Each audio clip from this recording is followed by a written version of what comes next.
Hey, Melissa. Hey, Amy. So, you know, we're just always so excited to have this very special guest. When we saw her at ID8, I said, Hey, you want to come back? She's like, Sure, because you're my favorite podcast. And I don't know if I'm paraphrasing something or what, but I'm sure I said you're at least one of my absolute favorites. Well, we Which know would that be there's a true. lot. Which would be Yeah. true. Yeah, there's a lot out there. We're so grateful that you're Of here to course. do this with us because we adore you. We know how much you put into everything you do, and we know your time is valuable. So we want to honor that too. And we really Thank you. appreciate you. Thank you so much. so if you would go ahead and introduce yourself. And for those of our listeners who may be new to this whole thing, uh, kind of tell them what you do and describe what you study and why it's important right now. Okay, sure. Um, I'm Maryanne Wolf, and I am the director of the Center for Dyslexia, Diverse Learners, and Social Justice. And I'm part of what is called the University of California, California State University Collaborative on Neuroscience, Diversity, and Learning. And in both of those, if you will, positions, they mean that I'm involved in all kinds of work on the study of reading. Now, as Amy and Melissa know, and you, the viewer audience, might not know, my field my field is developmental cognitive neuroscience. Each of those words is a mouthful, but it means that I study the development of the reading brain. And for many people, they think, oh, that begins between 5 and 6. But the reality is that that reading brain begins from the start, the very start, with how the young infant is processing the world through language and cognition and affect. So, for those of you who don't know my books, I'll say that by way of introduction, the first book I wrote for the public is called Proust and the Squid: The Story and Science of the Reading Brain. And the first line I ever wrote for that is, the ideal reading begins under the crook of an arm. And by that, even though the editor wouldn't let me put it as the first sentence, it is the first part of the fourth chapter. And the reason why I say that is part of my introduction is that I'm looking at development in cognitive neuroscience from the very, very start. The cognitive part is the fact that reading is an invention. It doesn't exist in your brain. And so, both in the book Proust and the Squid, and then my very last two books, Tales of Literacy for the 21st Century, and the one that I will talk about more today, Reader, Come Home, the reading brain in a digital world. And by this cognitive neuroscience label, I mean we use the reading brain and how it develops a circuit for an invention. Reading is not part of your genetic heritage. Language, vision, all those things are. No, no, no. The reading brain has to be taught and learned by the species. So, the cognitive neuroscience part of what I do is to try to understand what the developing reading brain has. What are the parts, the processes that come together, and how can that knowledge inspire our teachers to do an even better job with every individual reader? Now, the last thing I'll say is that even though I write books and give podcasts like to Amy and Melissa, my joy is to really ensure that everyone knows that literacy today, especially what I call deep reading, is intrinsically connected to the well being of a society, the strength of a democracy, and the progress of our species. So the last thing I'll say is that, at least in my quote unquote short intro, is that I am really bent set on people understanding that deep reading, the deep form of reading, is what gives us our best shot at developing critical thinking, empathy, and insight by our youngest and oldest readers. And so that's who I am. I think I did it in 5 minutes. Nutshell. In a nutshell. Well, we recently had Dr. Horvath on, Jared Ah, Horvath, yes. and he said one to tell you hello because we told him that you were Oh, going to be on. good, good. And two, we I just talked. listened to his testimonial in the Yeah, hearings.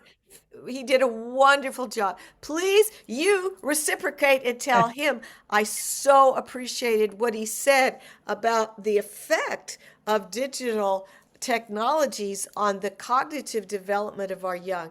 He did a beautiful job. it was eye opening. I mean, your book, Reader Come Home, because I started bringing that up to him. He goes, "Oh yeah, we know Dr. Wolf. We talk, blah blah blah," and I was like, "It's." I'm seeing more and more about how because we are so multitasking with all the different screens that it's hard to get to that. We're still sort of even surface reading. We're not getting to that Yes. deep comprehension that we need. You're right, Amy, and I know you have several questions about that you wanted to ask me. I want to do it now. I'll just put it right in front of people, whether it's people like Horvath or Naomi Barron or Anne Mangan. The Europeans are really quite ahead of us on this. They've been studying this for quite a bit of time, and I've been part of their proposals, actually. What we are coming to grasp is that the technology that we once thought of as a tool is actually changing the brain itself. Mm. So it's not just what we read, but how we read that's changing the circuit of the child's brain and the adults as well. So, what we know when we talk about reading being an invention by the species, that requires a new circuit. And a new circuit is not genetically programmed, which now, what difference does that make? It means that circuit's plastic. And if it's plastic, it's going to reflect the environment it's placed in. And the medium is part of that environment. So if you have a print medium, you're more likely to give more time to the deep reading processes. And we'll come back. I know Amy and Melissa are very interested in that, and we'll go that. But I'm just going to give a quick overview as an introduction to that topic by saying that the medium, like print, gives more time to deep reading processes, while the medium of the screen gives less time because we're too distracted and we're in an evanescent medium. It doesn't exist. You can't hold it the way you can print. And the result is that you're more likely to be what I call a skimmer, getting the surface of information, but you don't go underneath that surface to really think critically about the truth, or, this is really a tough topic, the misinformation, or worst of all, disinformation you are being given. So Dr. Horvath and all of these other great researchers were all bent set upon making the world realize, don't talk about technology as a tool only. It is a tool only when you are digitally wise. The reality is it's changing the interior consciousness and the circuitry of the brain itself. Absolutely. Hmm. Absolutely. That's pretty interesting because you talk about how it's changing the brain. And me personally, somebody who has been a good reader all of my life, Yes. I am not a good reader anymore. I don't feel like I Yep. am reading like I used to. And Yep. I 100% believe it's because I am doing a lot of reading on my On the phone, screen. on Yeah. my screen. Yeah. Yeah. And I'm not picking up a book because when I do pick up a book, I have such a hard time staying focused. It's I can't exactly right. stay, I can't pay attention. I don't Yes. know, like I can't follow the just the overall message very well. Yes. And this is not the way I used to read. So I'm like, what Not is at wrong all. with me? Not at all. Melissa, you are so honest and so typical of the current reader out there, because what you see is that you have become inured, or let's say you have trained the brain to go in faster, skimmer fashion. And the more time we're on the screen, and we're all 6 to 12 hours on a screen, the more we have a psychological set to be done, to go fast, to do multitasking. But it is meant that that changes our capacity for focus. Now I use the now I will tell you, it's you're perfect, because you said you used to be a really good reader and Mhm. now you judge yourself as being not. Well, you are correct in both instances. You once were what I call a good reader, but now, because you have spent so much time, you have developed a mode of reading that bleeds over into the reading of the books we no longer read. And the statistics are out there. We have an absolute crisis in how many people, and when I mean people, I mean even high school students no longer read, or no longer are asked to read books. I have, in the last 2 weeks, been giving talks to all kinds of countries: Korea, Brazil. This just a few days ago, I spoke to Boston University. My daughter in law teaches at Yale, and all of them have a similar lament. Our students are no longer capable of reading a book, and so they don't. They don't have the focus, they don't have the powers of what I call cognitive patience to Mhm. really Like, focus in, attend to the details that absorb you. And when you said you were a good reader, you were. Melissa, you were probably a great reader, but this is the narrative that's out there now. Our college students tell us when they walk in freshmen that they never read a book. At Yale, I mean, mm, I thought, okay, maybe there are some places, that just didn't require that. But at Yale, the majority of students said they didn't have to read a book in high school. They read short wow. stories, they read excerpts, but they had not had the experience of picking up. And you can see this, no one in the, but these are all books. I Yeah. begin every day with a book that causes me to center, slow down, and keep my cognitive patience alive. Maybe not well. In Reader Come Home, I admitted I could no longer read this, one of my favorite books. I couldn't do it. And I had to retrain myself for 2 weeks of reading at the pace of the author and the book. I had to slow myself down, hold the book, and 20 minutes a night for 2 weeks. That was what it took me to finally come back to what I call the reading home. And that's Okay. part of what the book is. Reader, come home. Come home. Fuck. I had a couple of thoughts and I was writing them down as you were speaking. So I read a study or a report a while back about how young children with young parents are not reading to their young children Yes. anymore because they Yes. said it was boring, Yes. you know. Exactly. And And do you think that it's technology horrible. This is so horrible. The fact is that the more we read to our children, the better they are themselves at becoming readers. And parents don't realize that. And I am so thrilled that I have a grandchild now who's a book baby. Oh, She good. and she literally, now this is an anecdote, but it was very instructive. She's 18 months old. I Oh, had a little, one of those darling little books and has all these creatures in it. And one of the creatures was a caterpillar.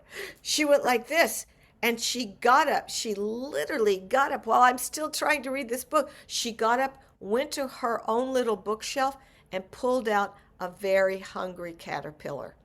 She And made I that thought, oh, connection. isn't that amazing Nice. that this 18-month-old had already started connections among books?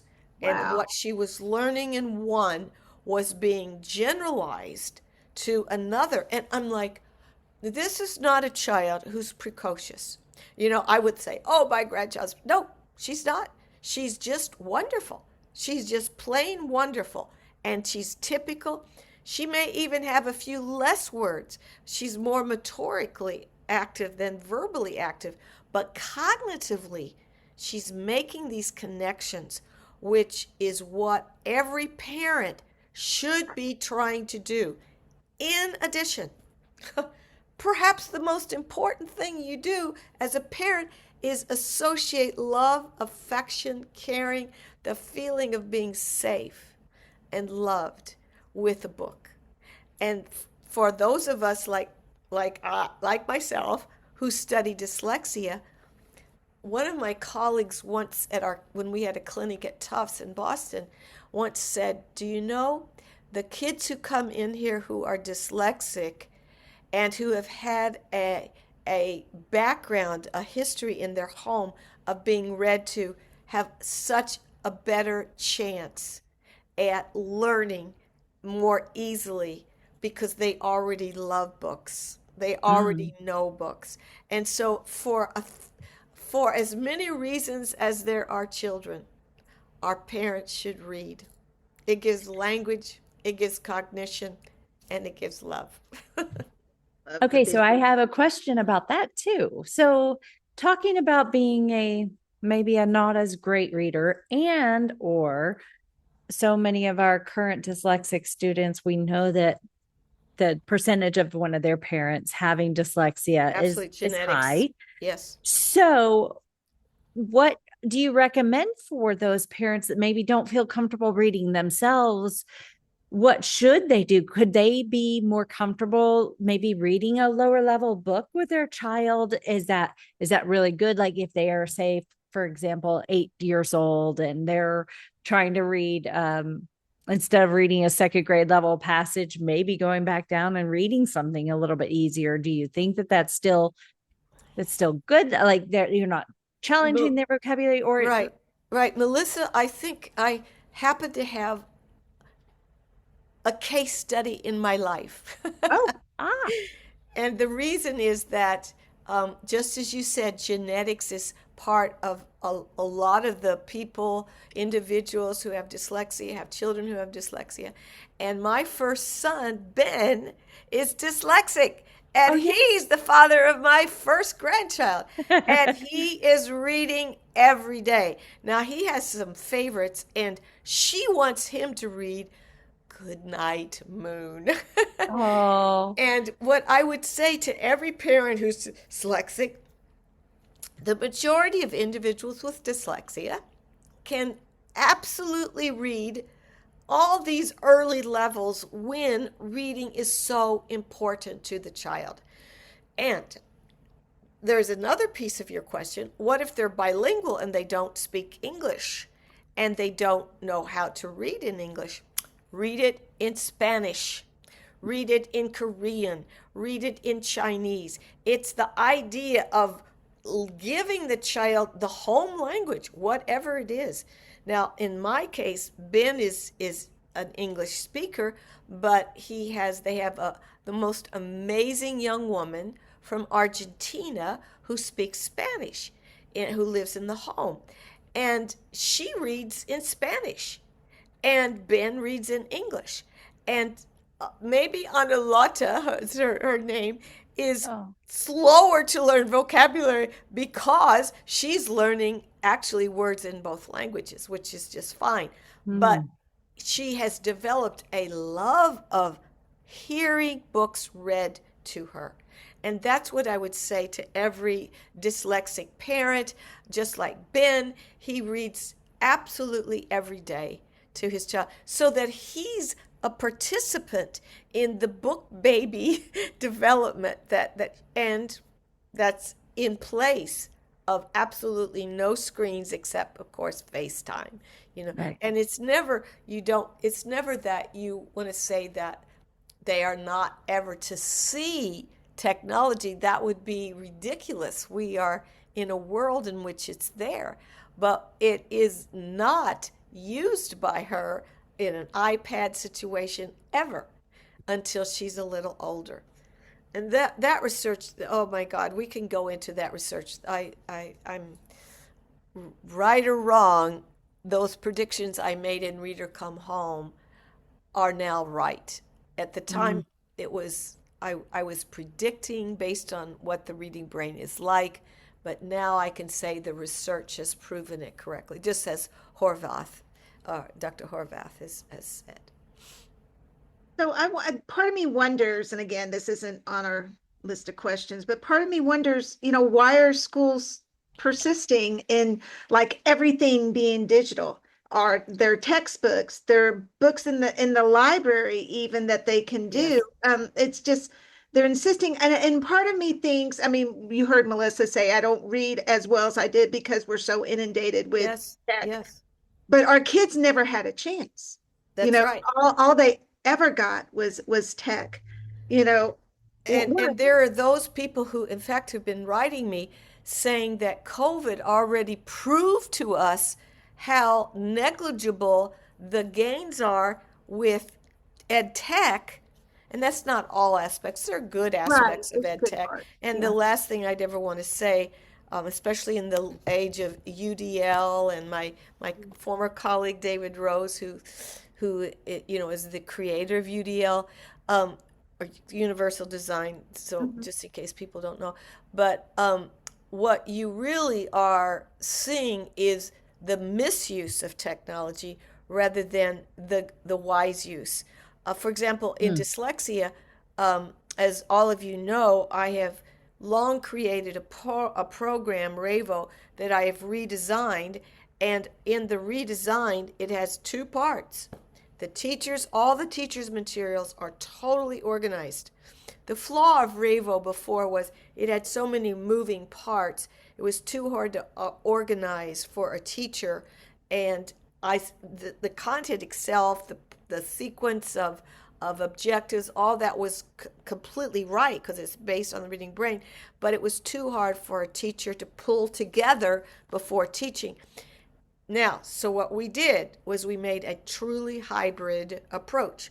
Teacher can differentiate her learning based on just go to the differentiation guide if she is a student who's not learning in the same way using the normal Ravo materials. But the child has all print materials in front of them. The books are in print. The to work to do writing is handwriting is really important to us. Writing, etc., is very important to us. All that's on printed materials, so that we have the ability to still have the child learn to read with print while the teacher can teach and have everything very quickly there for him or her. But Wow. the reality is I'll just give you one example. This fall, I was asked to come to Korea, and they have a absolutely amazing emphasis on education. But one of the reasons why they wanted me there was because they are wanting to digitize all materials from third grade up. And Oh, I'm telling Oh. them, no, this is the antithesis. Look at Sweden, look at Norway. Sweden digitized everything in the library, and then their academic performance was going down. Norway Mm. calls me up. Here, this kind of funny. In football teams, I don't know. I'm thinking Notre Dame and Purdue, or any two, are here in LA, the Bruins, UCLA, and the USC. I mean, it's like this animosity. Well, Norway and Sweden have that relationship. And so Norway, their legislature calls me up to testify and say, we don't want to be like Sweden. And I said, oh, that's great because you shouldn't. But I said, but you can learn from their mistakes just as Sweden has learned. They've gone back to books. But they Wow. first, thinking they're ahead, they, digitized all their library books and then they saw the grades suffer. And Norway saying, we don't want to do that. Well, the United States is dominated by technology. Mm-hmm. And, I'm the last to say technology is bad. It is not bad, but it must be carefully and wisely used. And it's not.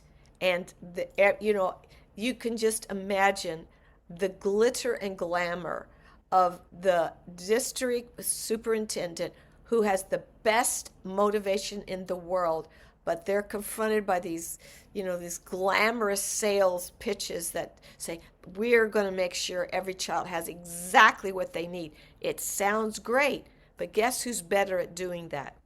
A human. And guess who's better at motivating? A human. Now, Hmm.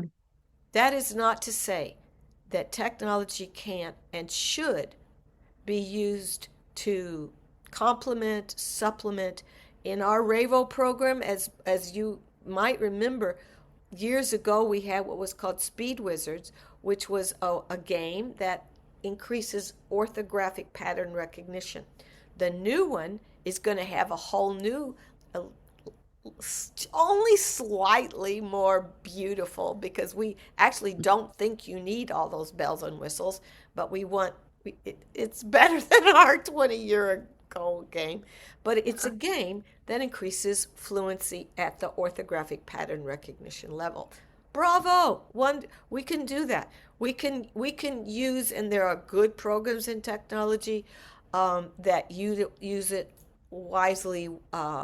Word There's a word builder for older kids. There's a program, Rally Reader.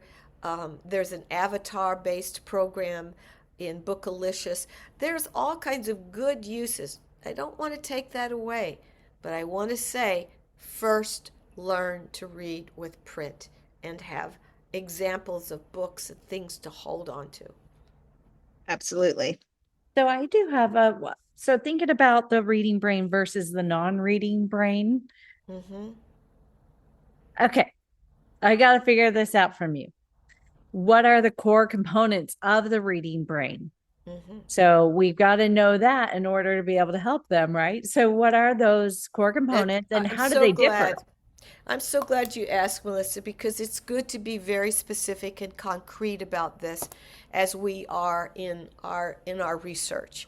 As the two of you know, but your audience will not, we have had 2 decades of work funded by the National Institute for Child Health and Human Development, in which we took a very hard look at what are the component processes of the reading brain, and can we build interventions and instructional emphases based on that, and then test that against either a typical classroom, whatever they're using, or what I would call a good phonics-based program. So what we found is that if you look at the major components of the reading brain, you will end up with processes that we then collapse into an acronym, POSSUM.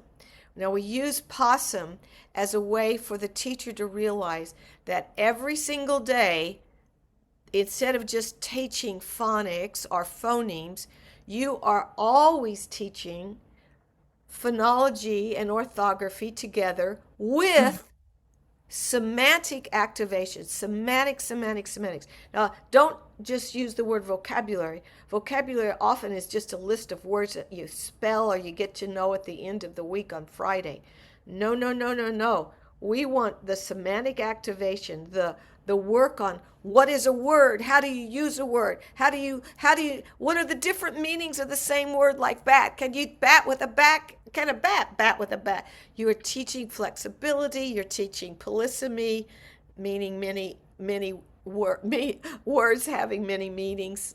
I think you might know that I have a character named Ms. Mim. She's a spider who I hope looks a little bit like Bette Midler, because that was the inspiration. And Ms. Mim stands for many interesting meanings. Well, the reading brain has to have the meaning of the word for it ultimately to be understood. So we connect phonics, phonemes, to orthographic patterns, to meaning. But we begin with meaning. I'm just doing the SSUM so you know it's POSSUM. But the lessons actually begin with the S, the semantic activation of that brain for words.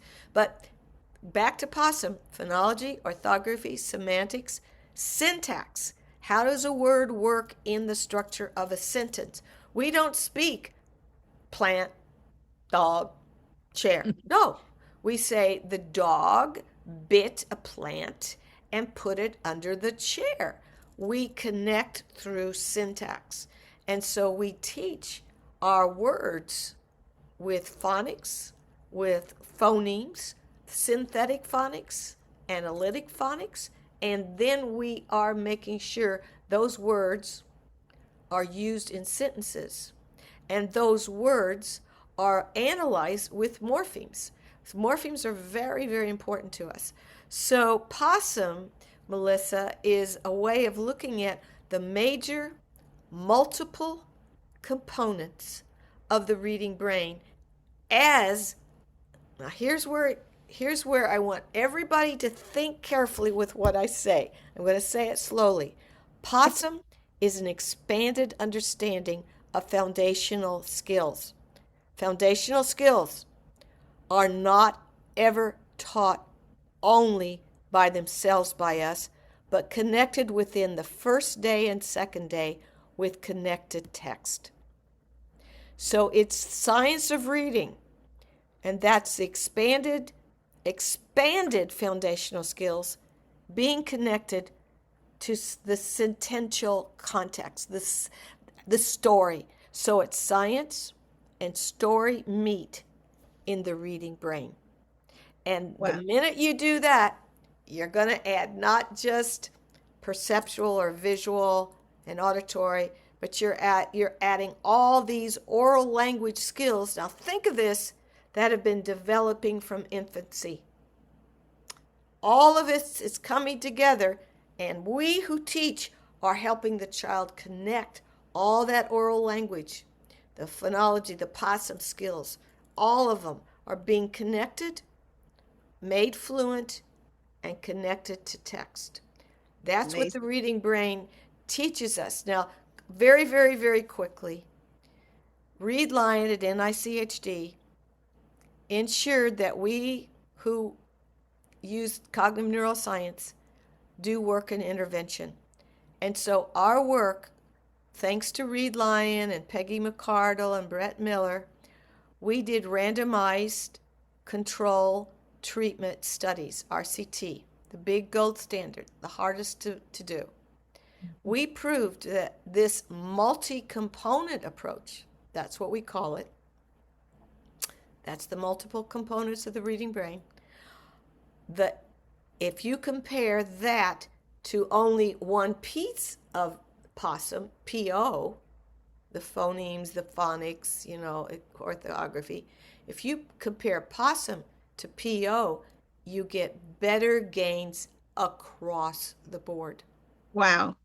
Now, think of this, the same amount of time with phonics and phonemes, which means even more attention to those two, versus phonics and phonemes and orthography and semantics and syntax and morphology and connected text. That approach gives better decoding, comprehension, and semantic gains. Wow. Now, this is What work is done the with Robin Morris and Maureen Lovett in Canada. They are two of the finest researchers. and we've been doing this work for 20 years. So that's why I had to ultimately bring Ravo back, because it's a great It is. example of multi-component intervention.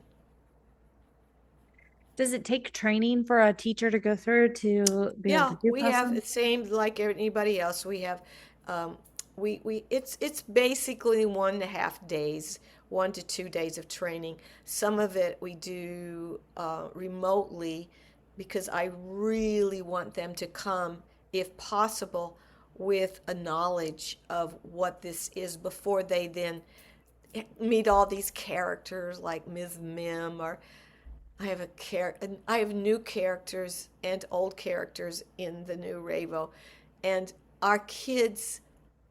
The one of the best comments was, "Well, I've never liked reading. I don't like reading, but I really like Ravo." And I think, oh God, they're having fun, and Yes. this is it. We want fun. We want joy. Please, some of these just constant repetition of the same thing over and over again, not just for 1 year, but for 3 years sometimes. We could do better. Those are great emphases. Anything that's really good phonics and fun, that's all good, but it should be connected with the rest of the brain.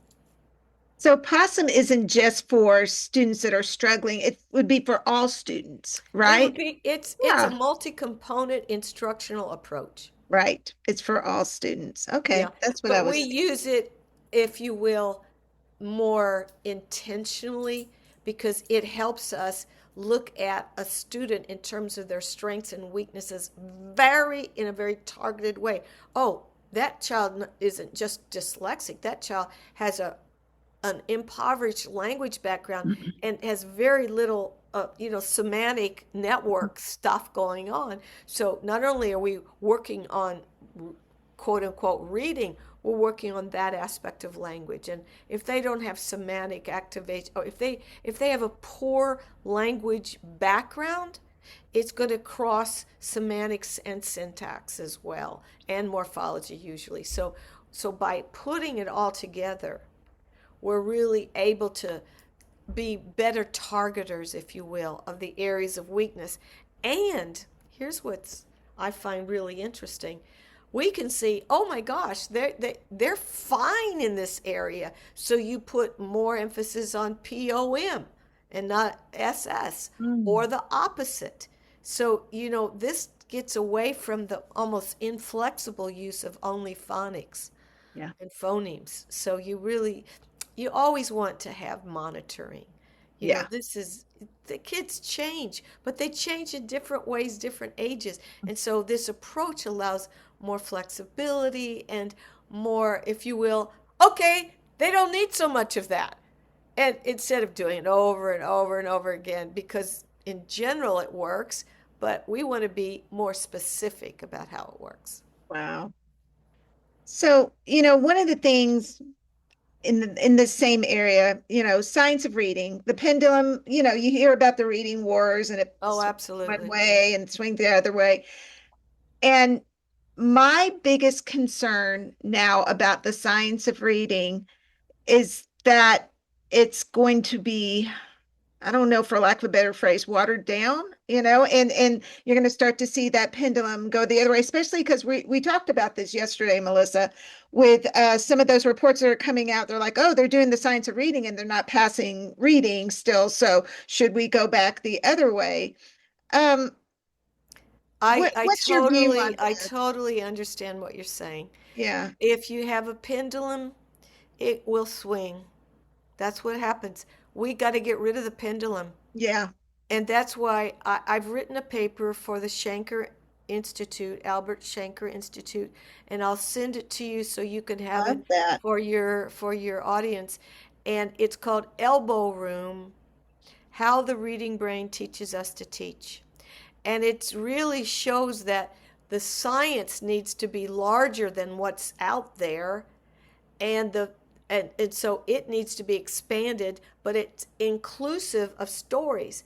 And it also tells the people who have been doing balanced literacy their whole language, you've got great areas of expertise, Right. but you've neglected the alphabetic principle. You've assumed the children will, through good stories, induce it. And that's not fair to about 40% of the kids. But if you learn this, you will be able to integrate it better with what you do know. So the paper is an attempt to mend some of that reading wars. We'll never end it, I don't think, Yeah. because people have a kind of cultish uh, I don't, I say that with all due respect to a teacher. A teacher needs to be able to feel that what they're doing is best. But I would just say that everyone in both camps can add to what they're doing, and that the reading brain Right. is not the answer to everything. There is no answer to everything, but it gives more flexibility and systematicity. That's a real it's really important to be systematic and explicit, but it's also important to be flexible and to be expansive. And that's where stories are so important.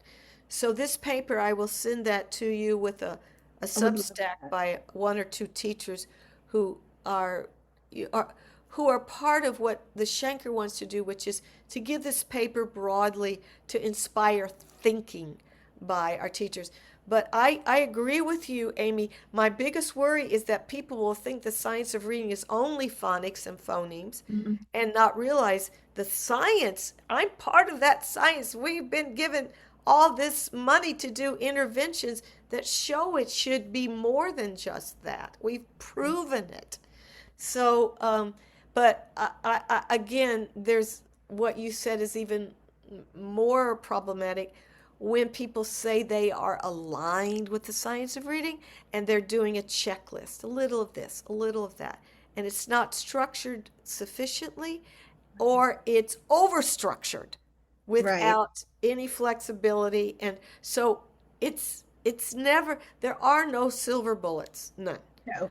But science of reading has a better shot, much better than anything else, as long as we think about it in a more expansive way than's out there. Neither watered down nor too narrow.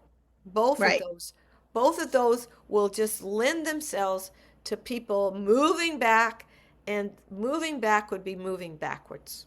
Right. No, I agree. I agree. And we've talked about this, I think, before. In background knowledge and listening comprehension and everything, it Absolutely. can't, and verbal expression can't be left behind. It all needs to be Absolutely. a part of it. That's, Amy, this is my, that's why I invented the word possum. So you do not ever, ever neglect those extremely important language processes. And they I think that the way science of reading has been interpreted falsely is that it's only one thing. That's just Right. not true.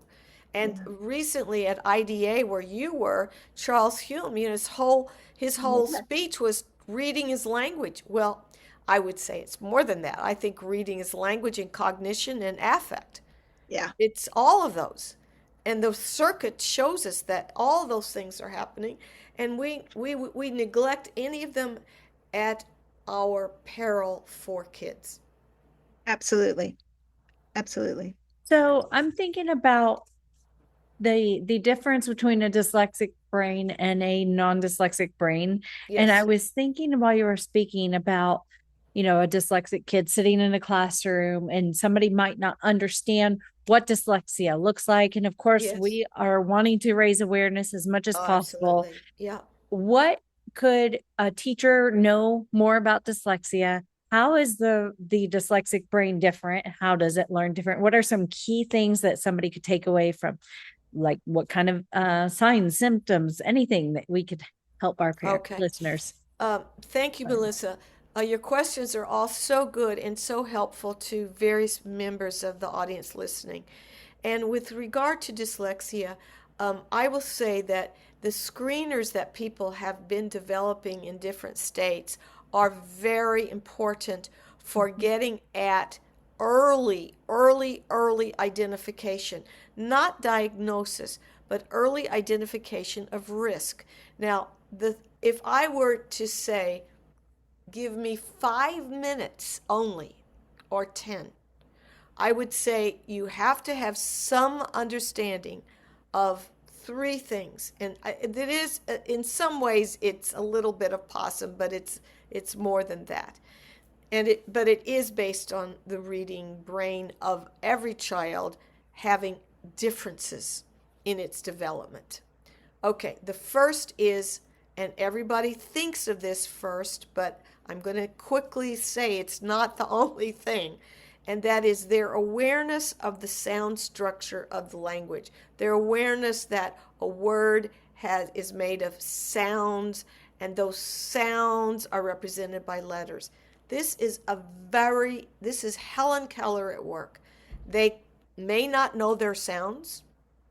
They may not know that words have sounds, but that's a very important concept that will help us understand whether somehow the sound system, what we call the phoneme awareness of that child, that awareness of the individual sound parts, if you will, of language. Now, the phoneme is an abstract concept, but there's a reality to it in that we have sounds and words that kids can make when they say a word, and they can take the word apart according to those sounds as they develop phoneme awareness. So phoneme awareness is giving us one piece of the story.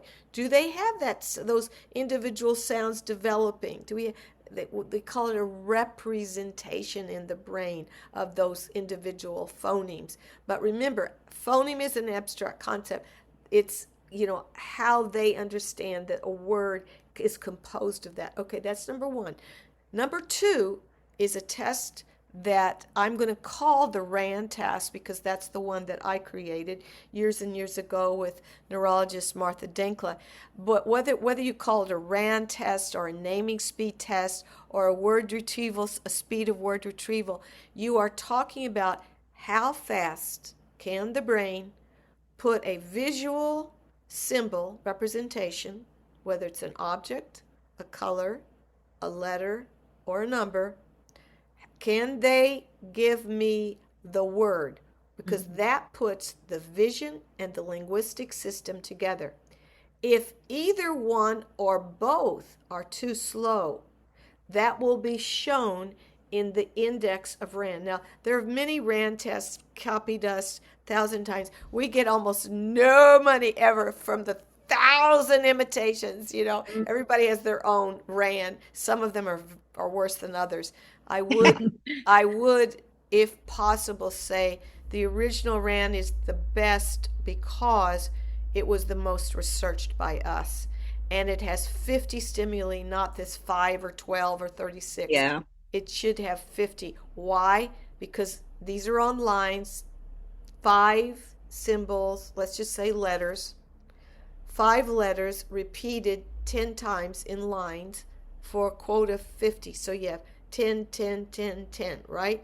By the time the child's on the third line, you are beginning to tax the system. Yes. So if you only have 12 or 36, you may not get a really full picture of how that system is being taxed into a retrieval speed problem. So the second is a real test of what will be the basis of fluency in this reading brain circuit. Okay? Is that cognitive, just cognitive overload at that point when it No. becomes taxed? It's really, well, I'm glad for the question. There is overload, but it's not just cognitive. It's the brain's ability to connect two systems. Mm. See, this is what people don't realize. In fact, one of the more typical RAND tasks by CTOP didn't understand, because they thought RAND meant phonology and didn't realize when they now they understand that it's both phonology and orthography, but they didn't understand that in the beginning, and so they called it an analysis of phonemes. That's why it was under CTOP. But it was an unfortunate depiction, because what it is vision and language and the speed with which the brain can put two things together. That's Interesting. what is really going on. Now, that can mean a phonological difficulty caused it. It can mean even that a visual problem caused it, but the reality is that it's when you put the two together, that's really what the problem that kids have. And we've been able to, analyze exactly where the error is being caused in the brain. Basically, we Wow. we can find Wow. that, and it's in between one symbol to the next. In other words, it wasn't vision. And well, I don't want to go too deep here because I know we have a few minutes left. But the reality is, RAND is the second major, if you will, index of symptoms for dyslexia. Now, then there are others, and people like Jason Yateman are looking at more the, if you will, the orthographic, the visual aspect to some of the tests. He has his own test called ROAR, but that my colleague Ola Ozernoff-Palchik, a former student, analyzed about 1,000 kids in kindergarten using a whole array of these kinds of tests.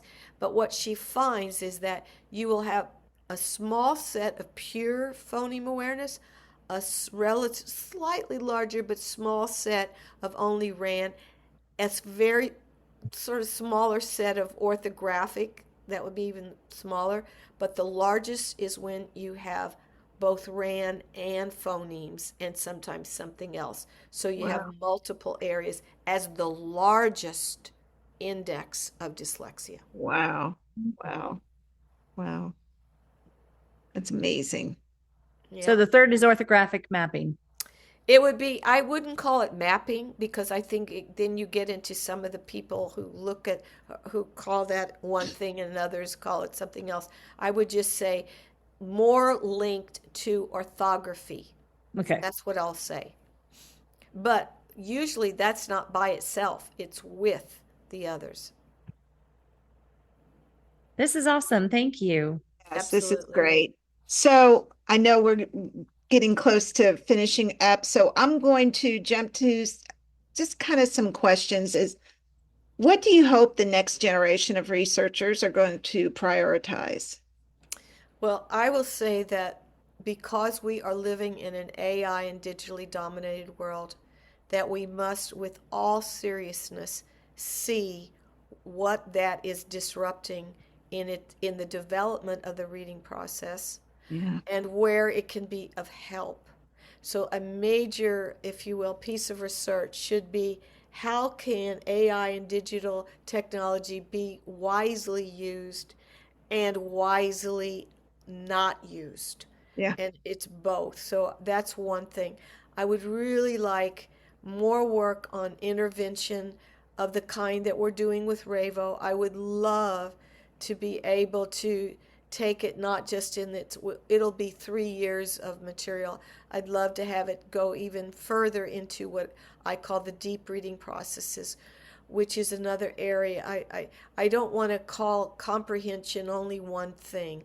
I want to have it understood as all kinds of combinations of sophisticated processes.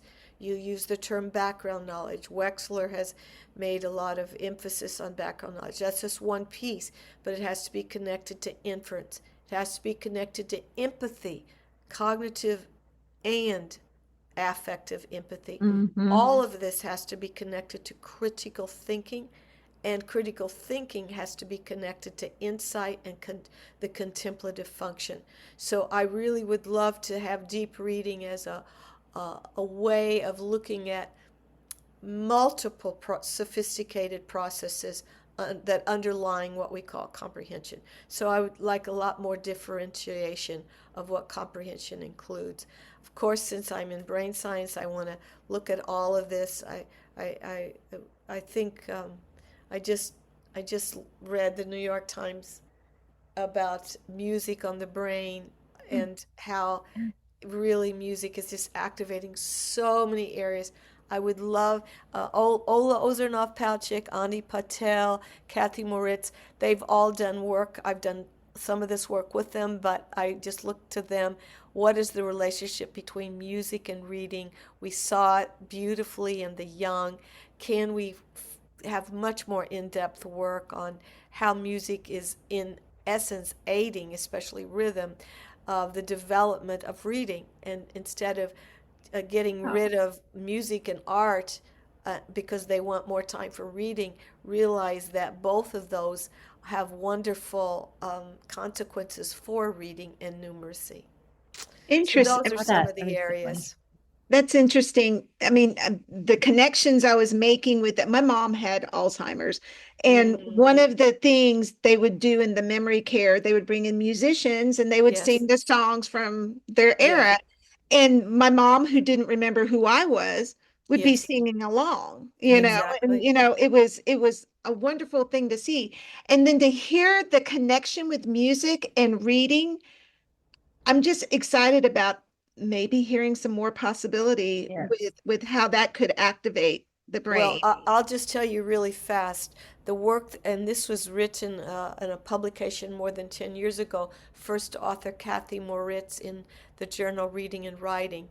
And our group looked at a charter school in which the Suzuki method for kindergartners, they're studying music every day of the week.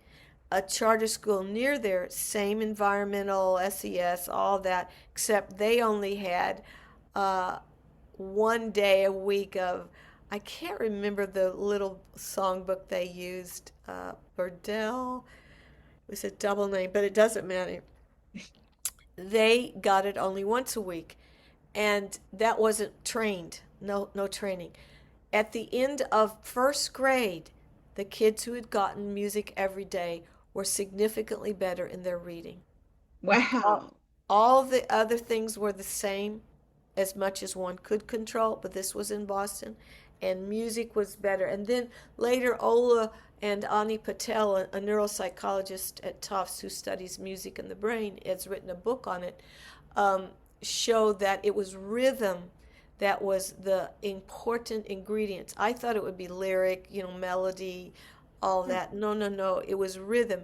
And then you think, what is rhythm? But it is time. It's the Hmm. time to move from one note to the next. What are phonemes inside a word? They are the retrieval of a sound to the next sound, the next sound, the next sound. So it was really rhythm was predicting actually a phonological, if you will, component of reading.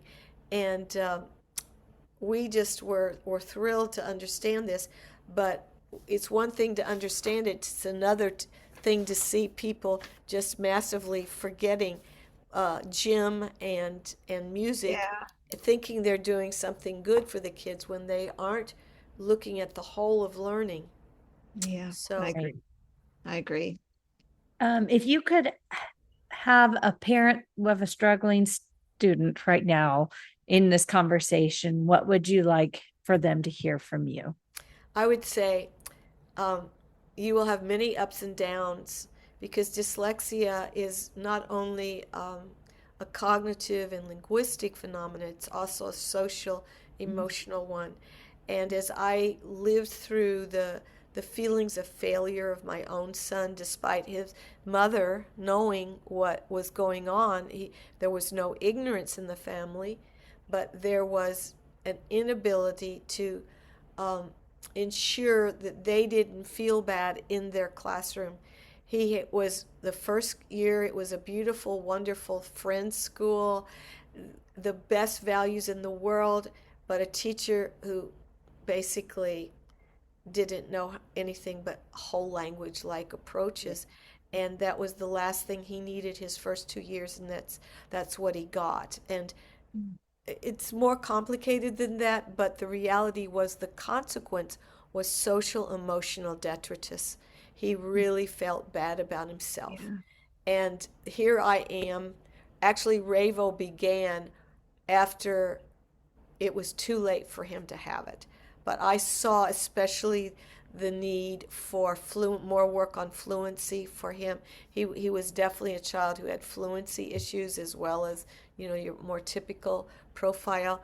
And that's why we have a whole different version, if you will, conceptualization of fluency in our intervention. But he was the one who taught me that it's not just academic, it's so social, it's so emotional. And I will never forgive, ever, the parent who once said, because, they don't know anything, they said, well, X isn't the brightest penny in the car. And Mm, it's like, oh my God, the effect that that had on him and his friends, who then thought if he can't read like them, he's not smart. Now that is continuing to this day. And it's essential that that parent you're describing, Melissa, that parent knows that part of their job is to find the strengths and never let that child ever think they're anything but full of potential, Right. but the need for extra work. And that's a mhm, hard message, to be both buoying their spirits, keeping those spirits alive, but realistically saying, you've got strengths that will be better than anybody in the world in those areas, and you've got some tough stuff going on, and it's going to be work, but when you work, you're going to read. Absolutely. You are going to read. And together we're going to do it. And we're a team. And you want teachers who are teaching them like a team, like a coach, not ever just emphasizing only the weaknesses. Wow. right. I love That's that. amazing. That's Now amazing. this is Mama Yeah. Wolf talking. Yeah. And you can tell Mama Wolf has that feeling Mama of, Wolf is on a, she is going to fight the demons of disrespect of the yeah, dyslexic it brain, which still is hurts you. It still hurts you still inside, hurts. obviously. I'll never forget that. Forget or forgive that parent for the kind of insult you should, even if it were true. Yeah. The fact that it wasn't true is secondary. And yet people do that. And Mm, we as parents, we have to hold our kids to, to to knowing that their best is mhm, great. And whatever it is, it can be mhm, horseback riding. I have a niece who is also dyslexic, and my God, she's much more dyslexic than my son. And she's a horse whisperer. You know, I mean, she's won every darn contest or for the horses and Wow. ponies in Indiana, but could she read? No. Wow. that I, doesn't change her amazing no, talent, no, skills. but you have to, she had to have parents who were willing to go to those horse contests, those equine contests, and take her and give her the time. Parents of any neurodiverse child have more work and Mm-hmm. more love to give, and never let anybody take away from that. Mm-hmm. Mm-hmm. Oh, I I love that. completely agree with that. All Yeah. right. We've got, we didn't send you these questions. They're lightning round questions, just one word answers from you. Okay. Okay. Okay. We can do this. Okay. Um, I'm trying to find one. Okay. Okay. So thinking about your book, Reader Come Home. I think I know the answer to this. Is this a warning or an invitation? Both. Oh, okay. So I don't know. Both. Both. Okay. How about biggest myth about the reading brain? That it's not connected, that the Hmm, processes aren't connected and can be taught in isolation, like a checklist. okay. So what makes possum different? Brain, heart, or both?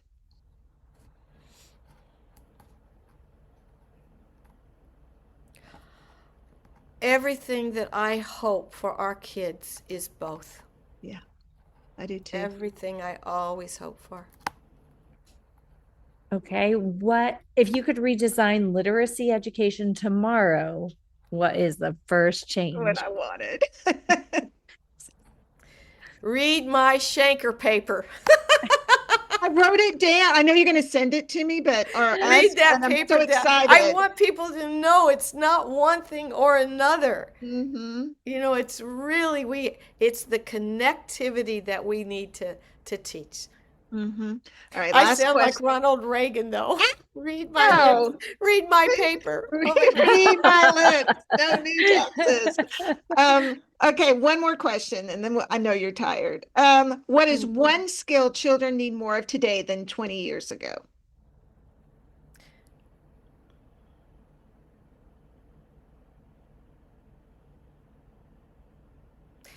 The ability to be very careful about the use of social media and technological devices. Mhm. So the answer in a one word or connected word would be digital wisdom. Excellent. Excellent. Thank you so much. Thank you both. Amazing. Thank you We both. really And now I'm going to appreciate it. go. I shouldn't do this online, but I'll You just can say say it. thank you both. It's such a pleasure to be back with the duo. It is wonderful to be with Uh, you. and please, I want my son who's working on Ravo to hear the two of you in this conversation. I think he Oh, will really be so happy. I he was think you he was met behind him. us the whole You, time at IDA. I was going to say you met him, so he will know who you are, and I want He him to sent us have home this. with he sent me and Greg home with all the candy from the booth. Oh, is that right? Oh, that's funny. Oh, The I glass love it. jar, and it's at my center, and I'm like, that's from Dr. Wolf. Oh, that's so cute. Oh, but now will this can you just send that to him, Yeah, yeah, the yeah. podcast? Because otherwise I'll forget. I Yeah, don't want to no, forget. I'll find him, and if I don't, I'll get a hold of Dorlin, and Okay. she'll do it. Actually, what I'll do, I'm going to send the Shanker paper right now to you, Okay, and I'll put his name. I'll say Amy and Melissa will send you a copy, and he'll put it on Awesome. good. the Needle Learning website so that you Oh, guys are with us. good. Yay! Oh, nice. Thank Thank you. you. Okay. All right. Take care now. Can we sign off Bye. with you Oh with you yeah. first and then we'll Oh, of say goodbye? course. Okay. Okay, so this is Amy, And Melissa and and we're the Dyslexia Dyslexia Duo, Duo the and trio Trio. today. Happy to be a part of a trio. Thank you. Bye Thank you. bye. Bye.